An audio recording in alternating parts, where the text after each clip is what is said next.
नमस्कार, आप देख रहे हैं इंडिया न्यूज हरियाणा में। आपके साथ तरन्नुम जहां शेख। करनाल में जस हत्याकांड मामले में SP Gangaram Punia press conference करेंगे। मामले में हो सकता है कई अहम खुलासे। परिजनों ने मामले में सीबीआई जांच की मांग की है। जस की हत्या मामले में आरोपी है 3 महिलाएं। चाची पर गला घोटकर हत्या करने का आरोप है। ताई और दादी पर शव को खुर्द-बुर्द करने का आरोप है। और ऐसे में जस को आखिर कब इंसाफ मिलेगा, इसको लेकर अब सवाल अभी भी बरकरार है। तो एसपी प्रेस कॉन्फ्रेंस करेंगे। करनाल में जस हत्याकांड मामला जो है लगातार अब जस का तस बना हुआ है, तुल पकड़ता जा रहा है। मामले में SP Gangaram Punia press conference करेंगे और ऐसे में सभी की निगाह उस प्रेस कॉन्फ्रेंस में टिकी हुई है, क्योंकि प्रेस कॉन्फ्रेंस में जस को इंसाफ मिलेगा या नहीं, उसके बारे में तमाम जानकारी, जस हत्याकांड से जुड़ी हुई तमाम जानकारी जो है एसपी साझा करने वाले हैं। जस की हत्याकांड मामले में आरोपी है 3 महिलाएं। आपको बता दें कि तीनों महिलाओं से पूछताछ की गई है और न्यायिक हिरासत में अभी भी ये महिलाएं। करनाल में जस हत्याकांड मामला जिस तरीके से सामने आया और मामले में एसपी गंगाराम पुनिया मीडिया के सामने मुखातिब होंगे, प्रेस कॉन्फ्रेंस करेंगे। मामले में हो सकते हैं कई अहम खुलासे। तो ये बड़ी खबर आप तक पहुंचा रहे हैं और ऐसे में परिजनों ने मामले में सीबीआई जांच की मांग भी की है। और ये भी बता दें आपको कि जस की हत्या मामले में 3 महिलाएं जो है वो आरोपी है।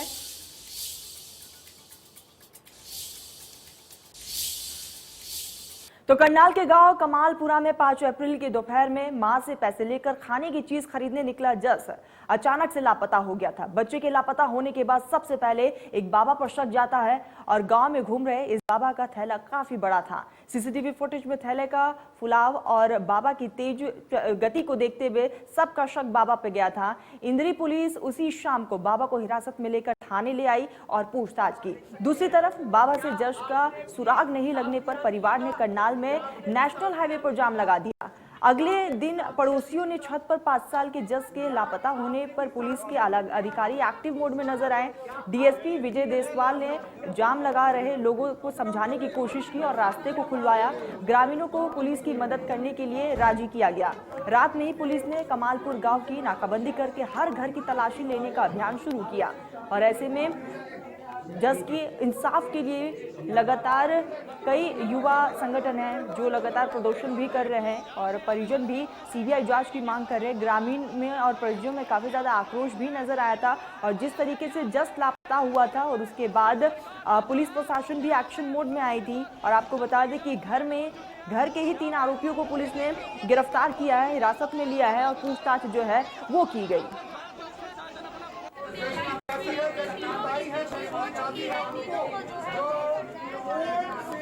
लेकर आ रही है सीआईडी टीमें, अब देखना होगा कि क्या कुछ नतीजा निकला। तो वहीं मृतक जस के चाचा अमन ने बताया कि जैसे ही बच्चे के लापता होने की जानकारी मिली तो उन्हें ढूंढना शुरू कर दिया। पूरे दिन ये वहां फिरते रहे। डाल 112 पर कॉल किया। इंद्री पुलिस थाने के एसएचओ के साथ वो वहां पर रहे। सीआई की टीम का भी सहयोग पूरा मिला है। साथ जो जस है उसके चाचा अमन मौजूद है, उनसे जानेंगे घटना के बारे में और अब तक इस मामले को लेकर जो कार्रवाई की गई है उससे वो कितने संतुष्ट हैं, क्या लगता है उनको। जी अमन जी, तो पहले तो हम 5 अप्रैल की जो दिन था उस दिन कैसे क्या हुआ वो जानना चाहेंगे कैमरे पर। बस यही हुआ था भाई साहब, बच्चा गुम हो गया था। बच्चा गुम होने के बाद सीटीसी कैमरे में पता चला भाई बच्चा इंद्री की तरफ बाबा लेकर जा रहा। तो इंद्री पता करे बाबा, पुलिस वाले ने पकड़ लिया। 8 बजे तक क्लियर हो गया भाई बाबे में बच्चा नहीं है। तो उससे बाद पुलिस ने बोला भाई गांव की सीलबंदी की जाए। तो गांव में प्रशासन एसपी डीएसपी सब पहुंच गए थे 10 साढ़े 10 बजे के करीब। तो उसके बाद गांव में 3 मुलाजिम 4 गांव वाले 7 आदमी की टीम बना दी। कोई 7-8 गाँव के घर घर में चप्पा छान मारा तो कुछ नहीं मिला। जब अपने की बारी आई, इस समय का कुछ समय था सवेरे 5 बजे का, तो जैसे अपनी बारी आई तो टीम ने बोले भाई अब इस गली की तसल्ली होगी। तो 5-10 मिनट ही बाद 15 मिनट बाद बच्चा टीन पे सो पड़े। 5 अप्रैल को कितने बजे जो है जस घर से निकला था और क्या कह के गया था, कहाँ जा रहा है? कहीं नहीं जी, वो घर आया था खेत से, बुग्गे में बैठ के दोनों बहन भाई। तो घर आने के बाद उन्होंने अपनी मम्मी से कहा भाई मेरे तो रोटी दे दे, और सानवी ने इसकी बुब्बो ने कहा भाई रोटी दे दे। तो मम्मी बोली भाई वॉशिंग मशीन ला रखी भाई, कपड़े धोने में 2 मिनट मत दूँ, बैठो तुम। वही इतनी देर में गेम खेलने के लिए अंजलि के पास आ गया। तो दोबारा वो बुलाने खातर आई भाई आज रोटी खा ले। तो रोटी खाने के बाद उन्होंने कहा गोरो आया और रोटी बुलाने खातर गई, तो घर आने के बाद रोटी नहीं खाई, लासी लासी पी और वापसी चला गया। तो जिस तरह से गेम, मोबाइल गेम की बात आ रही है कि अक्सर वो है अंजलि के कमरे में चला जाता है, तो कभी लगा कि उसका बिहेव अंजलि का बच्चे के प्रति कुछ नकारात्मक है, नेगेटिव है कुछ? नहीं, जो पता लगता फिर कर दे कि हम क्यों भेज दे, कुछ लगे नहीं ऐसा तो हम लगे कभी ऐसा महसूस नहीं हुआ? तो जिस तरह से अब ये बात कही जा रही है कि अंजलि ने ही पूरे इस हत्याकांड को अंजाम दिया है और उसके बाद शव को भी जो है उसने खुर्द-बुर्द करने की कोशिश की है, तो आप लोगों को कहाँ तक यकीन लगता है कि एक महिला इसको अंजाम दे सकती है? हमारे को तो कि नहीं हो सकता है भाई, उन्हें कर दिया होगा पर कल्ली नहीं किया। कल्ली लेडीज ये काम कर नहीं सकती है, कर दिया तो उन्होंने इस बात का पता होना भाई कहाँ ले जाना, कहाँ टेकना, क्या करना, कुछ तो उन्होंने ताजा लाया होगा भाई सब मारने से पहले भी। तो वही खौफनाक वारदात के बाद कमालपुर गांव में लोग इतने आक्रोश में आ गए कि उन्होंने आनन फानन में पंचायत बिठाकर राजेश और उसके परिवार का बहिष्कार कर दिया। इस पंचायत में सर्वसम्मति से राजेश और उसके परिवार के बहिष्कार का फैसला लिया गया कि कमालपुर गांव का कोई भी आदमी या फिर परिवार ना तो राजेश के घर जाएगा और ना ही उसने अपना वहां पर बुलाएगा, और उसके रिश्तेदारों को भी गांव में आने पर पाबंदी लगा दी गई। पंचायत ने चेतावनी देते हुए कहा कि अगर किसी ने राजेश के परिवार की मदद करने की कोशिश की तो उसके खिलाफ पंचायत एक्शन लेगी। इस बीच करनाल के सभी वकीलों ने भी राजेश या उसके परिवार का केस लड़ने से भी इनकार कर दिया। बड़ा ही नरसिंह वाकया हुआ है, परिवार के साथ हमारी संवेदनाएं हैं और प्रशासन से उम्मीद करते हैं हम दूध का दूध पानी का पानी करेंगे, प्रशासन की तरफ से न्याय मिलेगा इसी आस में आए हैं और उस पूरे परिवार के साथ हमारी संवेदना है। परमात्मा उनको इस दुख की घड़ी में यह दुख सहन करने की ताकत दे। साहब ने अभी आश्वासन दिया है हमें और बढ़िया बताया उन्होंने कि 2 से 4, 5, 6 दिन के अंदर मैक्सिमम तो हम इस केस को पूरा का पूरा सुलझा देंगे और जो भी परिवार है तो उसको पूरा संतुष्ट करेंगे सर। अगले दिन 6 अप्रैल की सुबह 5:30 बजे जब गांव में ही रहने वाली कौशल्या अपने पशुओं को चारा डाल रही थी तो उसे अपने पशुओं वाले बाड़ी की छत पर कुछ गिरने की आवाज सुनाई दी थी। फिर कौशल्या ने उसकी जानकारी भी दी थी। पुलिस जो है पूरे गांव में बच्चे की तलाश में जुटी थी। केवल इसी घर के ये 5 ऐसे मकान थे जिनकी तलाशी होना अभी बाकी था। ऐसे में जो हत्या से जुड़े हुए लोग थे उनके मन में कहीं ना कहीं ये डर हुआ कि कहीं अब उनका खुलासा ना हो जाए, क्योंकि पूरे गांव के घरों की तलाशी हो चुकी थी। यही 5 घर थे। ऐसे में उनको डर बना कि कब उनके घरों से शव ना बरामद हो जाए बच्चे का। इसी डर के कारण उन्होंने शव को खुर्द-बुर्द करने का प्रयास किया और शव को यहाँ इस छत पर डाला गया। हमारे साथ यहाँ वो महिला मौजूद हैं जिन्होंने उस शव को देखा था और पूरी घटना के बारे में वो क्या जानते हैं उनसे ही जानेंगे। जी, क्या नाम है आपका जी? कौशल्या जी। तो कौशल्या जी, उस दिन क्या देखा आपने? मना कुछ नहीं देखा बेटे, मैं तो यहाँ गोबर सींच रही थी जी। मतलब गोबर सींच कर मैं तो इतना सा गोबर सींचा मना तो मना ऊपर से गदक देसी आवाज आई। अच्छा, हाँ। किस समय की बात होगी जी? यहाँ 5 बजे 5:30 बजे सुबह की? हाँ सुबह की 6 तारीख हाँ जी। हाँ तारीख तो थारी याद होगी। हाँ। अच्छा मैं तो भाग दी वहाँ गली में गई हम्म तो मैं राजेश के घर बढ़ गई हम्म तो मैंने उनकी माँ मिली ऊपर से उतर दियो ले मैंने जाकर मैं कहने लगी उसकी बाँ पकड़ बुढ़िया तो के गेर का ही मत छतन पा अख मैंने कुछ भी गेर का ही गेर का ही तो मैं खिस्सी का कहने लगी वागा बोली नहीं बुढ़िया। अच्छा। हाँ फिर उसकी दी थी मतलब वह कहने लगी भी या तो बैठक में थी दो एक और सुबह सुबह आड़ी या दो जा भगवान की वो कहने लगी भी तो बैठक में तो 1-1.5 घंटे आ रही तो एल भाई फिर वह मैं उसकी दरानी यानी जो अंजलि की सासू है माया मैं तो कहने मैं देखा ही मेरे छतन बके गेर का ही एल वह चढ़ गई इन्होंने कहा आए बच्चा पड़ा इतने बेटे फिर वो अपना सारा परिवार जुड़ गया बाकी मेरे पास फिर ऊपर चढ़ने की हिम्मत नहीं हुई। तो आपने देखा था ऊपर छत पे बच्चे को जब? ना मैं जो ऊपर नहीं चढ़ी बेटे, मेरे पछड़ी नहीं गया ऊपर। हाँ मेरे पछड़ी नहीं गया। तो तब जब नीचे लेके आए होंगे तब देखा था बच्चे को? गाड़ी में जाओ सब पब्लिक गाड़ी में खड़ी थी जब तो पब्लिक जुड़ गई थोड़ा घनी पब्लिक आ रही थी पुलिस बैरती गांव के बैर चला ले दुनिया जुड़ गई थी उसमें। न्यूज बेरा लेगा कौन देख न्यूज गाड़ी में खड़ी थी मैं भी ये फिर न्यूज तो नहीं पता कौन ले गया उन्हें। हाँ गाड़ी में खड़ी थी बेटे में। तो ये तो बच्चे आपके घर पास हैं, एक दूसरे के घरों में आते होंगे, हाँ, खेलते होंगे, कभी ऐसा डर लगा कि भी कोई ऐसा कर सकता है? बेटे माम तोड़ते 8 साल हो जा रहे थे अच्छा। यहाँ ये मारा वहां सुनाई लग रही थी तो हम तो 2 महीने आए थे, बाकी माना इतना टाइम नहीं था। लाइन रख के कोई भी रही थी हमारी, ठीक है ठीक नहीं है। हाँ भाई उन्ना घर आना पता होगा इस बारे में। हाँ। बस मन तो इतना देखा बेटी, इतनी मन तेरे कह दिया, ठीक है। हाँ। तो ये महिला कौशल्या थी जिन्होंने ये मतलब सुबह 5 बजे 6 अप्रैल को सुबह 5 बजे ये आवाज़ सुनाई दी कि उनके पशुओं के बाड़े की छत पर कुछ फेंका गया है, और उसका शोर सुनकर महिला बाहर गई और साथ में जो मकान है राजेश के परिवार का, उनके पास गई। उसी समय जो है राजेश की माँ वो सीढ़ियों से नीचे उतर रही थी, उनसे सवाल किया कि तुम क्या फेंक कर आए हो, जिसके बाद उनको कोई जवाब नहीं मिला। और जब जाकर देखा गया तो जस का शव इसी शेड के ऊपर पड़ा हुआ था। हम आपको वो भी दिखाएंगे कि किस तरह की स्थिति है छतों से, और किस तरह से डाला जा सकता होगा, क्या उस दिन का घटनाक्रम रहा होगा, वो भी आपको जस हत्या के मामले में गिरफ्तार चाची अंजलि, ताई धनवंती और दादी सोनंदे का रिमांड पूरा हो चुका है। वही तीनों को कोर्ट के आदेश पर न्यायिक हिरासत में भेज दिया गया। वही इंस्पेक्टर मोहनलाल ने बताया है कि अभी कोई अन्य आरोपी बाकी नहीं है, पुलिस की जांच पूरी हो चुकी है। तीनों आरोपियों का आगे रिमांड नहीं मांगा गया है। बहरहाल अब देखना होगा कि जस को इंसाफ कब मिलता है, लेकिन सबके जहन में एक ही सवाल उठ रहा है कि मासूम ने किसी का क्या बिगाड़ दिया।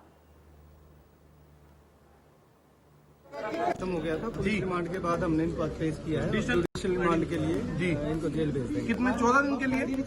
14 दिन के लिए। अब रिकवरी कुछ पेंडिंग नहीं है सर? अब नहीं, हमारी तफ्तीश पूरी होगी है तभी हमने। सर रात को लवली ने इंटरव्यू दिया है, उसने माना है कि मेरी ही पत्नी ने हत्या की है। अब क्या खुलासा करना चाहेंगे, क्योंकि पब्लिक और गाँव के लोग अभी भी कहीं ना कहीं असमंजस में सीबीआई जाँच की मांग कर रहे हैं। पुलिस की जो थ्योरी थी, अब उसके ऊपर क्या कुछ कहना चाहिए? नहीं, हमने तो उसके बाद ही जैसे 3-4 दिन के बाद जब इसने अंजलि ने सब कुछ मान ही लिया था, हमने तो सभी को बता ही दिया था कि अंजलि ने सब कुछ किया है।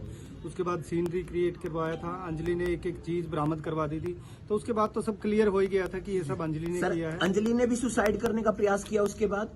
नहीं, उसके बाद कोई आया नहीं। हाँ, पति ने बताया था, कोशिश उसी दिन वो बता रहा था उसका पति कि ये इसने बताया होगा उसको कि इसने भी अपने गले में चुन्नी वगैरह डाल के। सर परिवार कारण जानना चाहता है, कारण कोई सामने आया सर? अभी कुछ रिपोर्टें हमारी बकाया हैं जो कल तक अवेटेड है, आज शायद आ ही जाए, क्योंकि कल जो बोर्ड वाली भी और जो FSL में जो। चलिए तो सीधा रुख कर लेते हैं, महेंद्र का लाइव जुड़ चुके हैं। महेंद्र, आखिर जस को इंसाफ कब मिलेगा, ये सवाल सभी के जहन में है।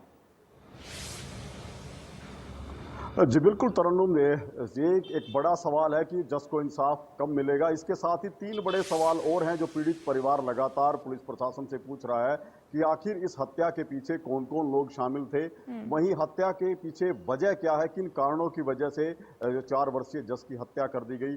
और सबसे बड़ा सवाल ये भी उभर के आ रहा है कि जस की हत्या कैसे की गई। कई कहानियां, कई थ्योरी इस मामले में पुलिस के द्वारा दी गई हैं, लेकिन जिस तरह से असंतुष्ट है पीड़ित परिवार, उसके बाद जो है सीबीआई जांच की मांग की जा रही है, क्योंकि जिस तरह से 3 महिला आरोपियों को बनाया गया इस मामले का, तो उसको लेकर भी सवाल उठ रहे हैं कि इसमें कुछ और लोग शामिल हो सकते हैं। जी तरन्नुम।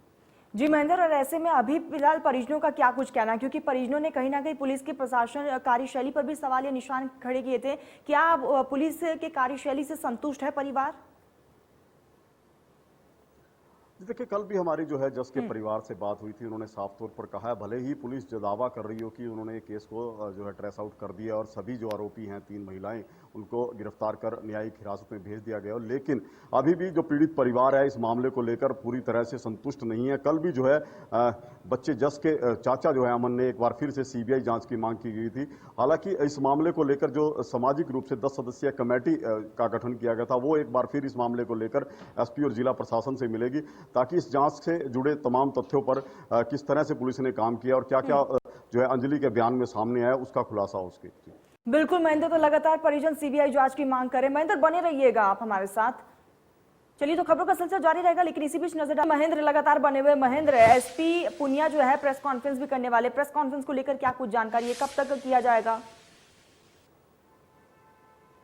जी बिल्कुल, देखिए आज एसपी गंगाराम पुनिया दोपहर 2 बजे इस मामले को लेकर प्रेस कॉन्फ्रेंस करेंगे। इस प्रेस कॉन्फ्रेंस पर पूरे जो है यहाँ के लोग हैं उनकी निगाहें बनी हुई हैं, पीड़ित परिवार की निगाहें बनी हुई हैं। आखिर पुलिस इस प्रेस कॉन्फ्रेंस के माध्यम से किस तरह का खुलासा करेगी इस केस को लेकर, क्योंकि जिस तरह से कल तीनों महिला आरोपियों को कोर्ट में पेश किया गया था और उसके बाद उनको न्यायिक हिरासत में भेज दिया गया। ऐसे में कयास ये लगाए जा रहे थे कि पुलिस अपनी जांच जो है वो पूरी कर चुकी है। ऐसे में कारण जो है क्या बताए जाएंगे पुलिस के द्वारा कि किन कारणों की वजह से बच्चे की हत्या कर दी गई, क्या कोई रंजिश थी या जिस तरह के साइको की एक थ्योरी दी गई है, साइको के वजह से अंजलि ने हत्या की है या कोई और कारण है। तो इस प्रेस कॉन्फ्रेंस के जरिए जो है इन बातों का खुलासा होगा कि हत्या के पीछे कारण क्या रहे हैं और कौन कौन लोग इनमें संलिप्त थे। जी बिल्कुल महेंद्र, अब सभी की निगाह जो है उस प्रेस कॉन्फ्रेंस पे टिकी हुई है। महेंद्र, लगातार आप भी कवर कर रहे हो और ऐसे में अगर बात की जाए पड़ोसियों की तो फिलहाल उनका क्या कुछ कहना है? देखिए, बात की जाए पीड़ित परिवार की और पीड़ित परिवार के बाद बात की जाए जो कमालपुर रोडान गांव है, उस गांव की बात की जाए तो हर कोई सबसे पहला जो सवाल है उसका ये है कि इस बच्चे की हत्या क्यों की गई, वो कारण को जानना चाहता है। क्योंकि जस जो है 4 वर्षीय बच्चा था और इसकी किसी के साथ रंजिश नहीं थी और जिन लोगों पर हत्या के आरोप लगे हैं वो बच्चा रोजाना उनके बीच रहता था, रोजाना उनसे मिलता था, उनके साथ खेलता था। तो एक बड़ा सवाल है कि हत्या के पीछे वजह क्या रही है। उसके बाद दूसरा बड़ा सवाल है कि हत्या कैसे की गई, क्योंकि इसमें कई थ्योरी जो है सामने आई है कि अंजलि ने हत्या कर इस शव को फेंका गया है। उसके बाद 2 महिलाएं और भी शामिल है जिन्होंने पर आरोप लगे हैं कि उन्होंने शव को खुर्द-बुर्द करने का प्रयास किए हैं और साक्ष्य को मिटाने के। ऐसे में जब अंजलि ने हत्या की है तो वो 2 महिलाएं कैसे और क्यों इस मामले में संलिप्त हुई, ये भी एक बड़ा सवाल है जिसका खुलासा भी ग्रामीण चाह रहे हैं। इसके अलावा जिस तरह से अंजलि पर आरोप लगे हैं कि उसने शव को फेंका है, क्या उसके साथ कोई और व्यक्ति भी शामिल था इस तरह की जघन्य हत्याकांड में, ये सभी सवाल हैं जिनका जवाब जो है हर कोई जानना चाहता है, चाहे वो कमालपुर रोडान के गांव ग्रामीण हो या पीड़ित परिवार हो। बिल्कुल महेंद्र, आखिर हत्या के पीछे का कारण क्या है वो हर कोई जानना चाहता है और जहन में कई तरह के सवाल भी हैं महेंद्र। लेकिन इसी के साथ बात की जाए तो लगातार परिवार हो या फिर ग्रामीण हो, सब सीबीआई जांच की मांग कर रहे हैं। जी बिल्कुल, देखिए जिस तरह से जो पुलिस ने अभी तक इस मामले में को लेकर जो खुलासे किए हैं उन पर कहीं ना कहीं ग्रामीण और पीड़ित परिवार जो है वो विश्वास नहीं जता पा रहे, इसलिए लगातार इस मामले को लेकर उनकी तरफ से सीबीआई जांच की मांग की जा रही। जब 2 दिन पूर्व यहां पर महापंचायत बुलाई गई थी इस मामले को लेकर, तब भी महापंचायत के जरिए भी सीबीआई जांच की मांग उठी थी। हालांकि तब आश्वासन दिया गया था पुलिस की तरफ से कि 10 दिन में पूरे मामले का खुलासा होगा और जो तथ्य सामने लाए जाएंगे वो उन पर ग्रामीण पूरी तरह से विश्वास करेंगे क्योंकि उनमें पूरी सच्चाई होगी। लेकिन जिस तरह से कल जब इन आरोपियों को पेश किया गया कोर्ट में और उसके बाद ये न्यायिक हिरासत में भेज दिया गया, उसके बाद भी ये सवाल उठे हैं कि जांच जो है पूरी तरह से सही नहीं है, कुछ लोगों को इसमें से निकाला गया है, पुलिस की कार्रवाई पर सवाल उठे हैं। इसी को लेकर दोबारा से पीड़ित परिवार ने सीबीआई जांच की मांग की है। जी महेंद्र, ऐसे में क्या अभी पुलिस प्रशासन की तरफ से कोई भी बयान सामने आ पाया है? जी बिल्कुल, देखिए कल इस मामले में जैसे ही इन तीनों महिला आरोपियों को कोर्ट में पेश किया गया था, उसके बाद सीआईए 2 के इंचार्ज मोहन लाल जो इंस्पेक्टर हैं उन्होंने बयान दिया था कि इस मामले की जांच जो है लगभग पूरी हो चुकी है और ये पूरा मामला जो इन 3 महिलाओं के ऊपर ही जुड़ा हुआ है, जिसमें एक मुख्य जो आरोपी अंजलि है, उसके अलावा जस की ताई व दादी हैं जिन पर साक्ष्य मिटाने के आरोप लगे। ऐसे में ये पूरा मामला पुलिस की जांच के अनुसार सिर्फ 3 लोगों पर टिका हुआ है, जबकि तथ्य जो कुछ और हैं या ग्रामीण के आरोप जिस तरह से हैं वो कुछ अलग हैं। इसमें उन्हीं को लेकर जो आज प्रेस कॉन्फ्रेंस होगी उसमें ये क्या खुलासा होता है या क्या नई इसमें तथ्य सामने आते हैं वो देखने वाली बात। बिल्कुल महेंद्र, और सभी की निगाह उस प्रेस कॉन्फ्रेंस में टिकी हुई है कि आखिर हत्या के पीछे का कारण क्या और जहन में तमाम सवाल जो है वो तमाम सवाल जो क्लियर होंगे वो प्रेस कॉन्फ्रेंस के बाद ही होंगे। फिलहाल इस खास प्रोग्राम में बस इतना ही। देश प्रदेश की तमाम बड़ी खबरों के लिए आप देखते रहिए इंडिया न्यूज हरियाणा।